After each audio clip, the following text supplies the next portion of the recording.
So in Rematch, how do you play, how do you win, what's the actual progression of the game then? So as you'll be able to see, we are just starting out on our very first few matches here. We've obviously got the game going. Progression, we've managed to win on a 3 versus 3, and we won 3-2 in overtime. This is going to give you some XP to be able to get into the rank matches, and naturally as you go through the seasons, you should unlock more and more. So at the moment, we've got custom matches, practice matches, and then we also have the quick matches. So from this, you can obviously play 3-3, 4-4, or 5-5. So there is a few different options you can go with. If I was to go 3 versus 3, for instance, we have roughly, I think it's about 5-minute matches, which is going to be based around you and 2 others in your team.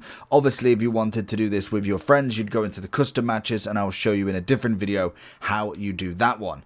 As you'll be able to see here, I've kind of joined in halfway through, so clearly someone's left, and we are joining through at 2-1 at the moment, but we are winning.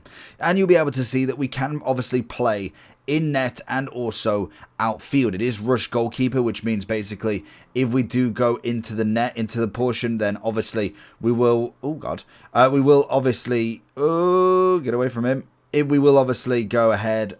Oh, good challenge. We will go ahead and change into the goalie. It's not necessarily that the goalie has to be that one person. So, good challenge.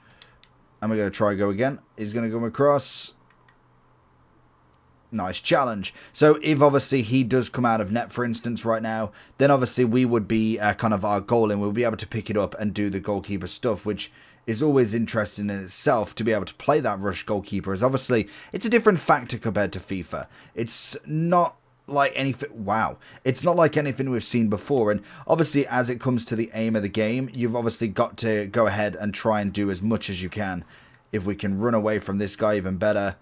And cut on the inside, it's a good challenge. You've got to obviously pass quite a lot, and to be honest, when it comes to your teammates, if you do have like a double chat with people, that is going to be much better to be able to be on that team rather than necessarily kind of going in on your ones. That's always going to be a bit harder.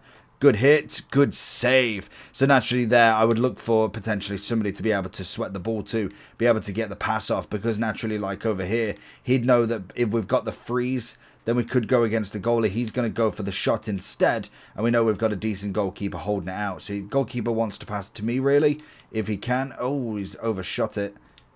And a good save as well. So when it comes to actually playing, it is all about a team game, to be honest. You can potentially go on your own, or you can do something on your own if obviously you are good enough, but it's not necessarily the easiest game to do on your own as such. Definitely if you are the best at it, if you've played a heck of a lot, then obviously it will come in a bit easier than most, but it's not necessarily one that you are guaranteed. If you went against 2 or 3 other people that are insane at the game, the likely chance is the people that can obviously play in a team will tend to do a little bit better. It's just the way of it is. And as you'll see, as we've obviously gone through the next goal, I am started out as the goalkeeper, so I can obviously go ahead and throw the ball. You've got to... Oh, okay, that's terrible from me. You actually... Oh, good. You actually... Oh my god, I'm getting terrible at this. You obviously have to aim with your left stick, but it's not necessarily always the way that you're going. So if I'm looking this way and I want to go behind me, my character will not move. It's just naturally that's where it kicks it, and you'll just see it. Good shot, good save as well. Obviously, when it comes to diving, we'll go over all of that and how to do the keeping stuff. Eventually, we got a goalkeeper moment here. I'm going to see where he's going to go for.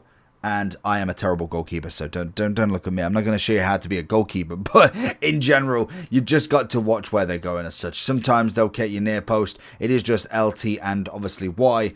I'm not necessarily the greatest goalkeeper in the world, and to be fair, I weren't that far off, but it will kind of bring you round, and your keeper will obviously go back and forth, so you will have a few different tries, and as you can see, he can come out and be that rush goalkeeper, which is great if he doesn't try and shoot it constantly, because obviously we could actually get the ball back, which would be lovely in itself. And as you see, just a little bit of a pass is fantastic from him.